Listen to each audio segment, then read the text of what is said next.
केंद्र तसंच राज्य सरकारच्या राष्ट्रीय आरोग्य अभियानाच्या अंतर्गत आरोग्य सेवा करणारे कर्मचारी अडचणीत सापडलेत।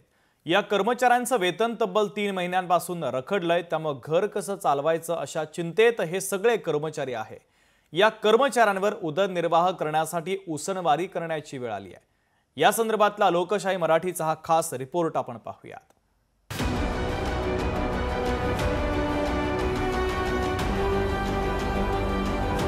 आरोग्य खात्यातील कर्मचाऱ्यांचे पगार रखडले। घर कसं चालवायचं, कर्मचाऱ्यांपुढे प्रश्न। 3 महिने पगारच नाही, कर्मचारी मेटाकुटीला। महाराष्ट्रात राष्ट्रीय आरोग्य अभियान अंतर्गत अनेक आरोग्य केंद्रांमध्ये 32,800 कर्मचारी सेवा देत आहेत। शहरी आणि ग्रामीण भागात लोकांच्या आरोग्याची काळजी घेण्यासाठी 70,228 आशा कार्यकर्त्या देखील कार्यरत आहेत।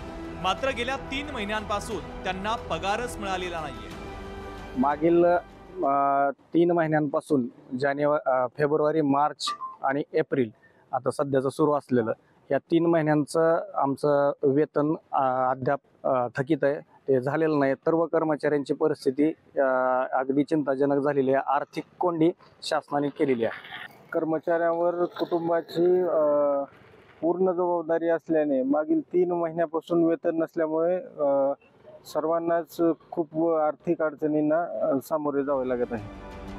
लोकांच्या घरोघरी जाऊन आरोग्याच्या सुविधा देणाऱ्या या कर्मचाऱ्यांना पगारच मिळालेला नाहीये। त्यामुळे घर कसं चालवायचं असा प्रश्न आता त्यांच्या समोर आहे। 4 महिने झाले दिवस पगार नाही, सर्वे चालू आहे आणि घरातली परिस्थिती बरोबर नाही। म्हणजे पैशाच्या अडचणी वगैरे यायल्यात, मुलांच्या शिक्षणाचे पैसे भरायला नाही, दुकानाची उधारी करत आहोत, आज होईल उद्या होईल म्हणून, आणि आतापर्यंत वाटच बघत आहोत आम्ही जगतो। 3 महिन्यांचा पगार मिळाला नसल्यानं जवळच्या लोकांकडून उसनवारी करत आपला उदरनिर्वाह करण्याची वेळ या आरोग्य कर्मचाऱ्यांवर आलेली आहे। फेब्रुवारी पासून आमचं मानधन थकलेलं आहे, तर त्यामुळे आम्हाला खूप साऱ्या अडचणींना सामोरे जावं लागत आहे। मग त्यामध्ये घरभाडं म्हणा, किराणा किंवा येण्या जाण्याचा खर्च ते आम्हाला भागवता येत नाहीये।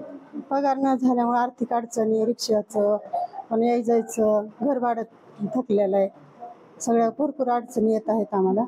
जिल्हा आरोग्य अधिकाऱ्यांना नियोजन दिले आहे, पण आणखी वारंवार त्याची दखल घेतली जात नाही। पाठपुरावा होतोय पण दखल घेतली जात नाही। रुग्णांची सेवा करणाऱ्या या आरोग्य कर्मचाऱ्यांचं वेतन आणि मानधन तातडीनं द्यावं आणि त्यांची हेळसांड थांबवावी अशीच मागणी आता केली जाते आहे। काकासाहेब कांबळे, लोकशाही मराठी, धाराशिव।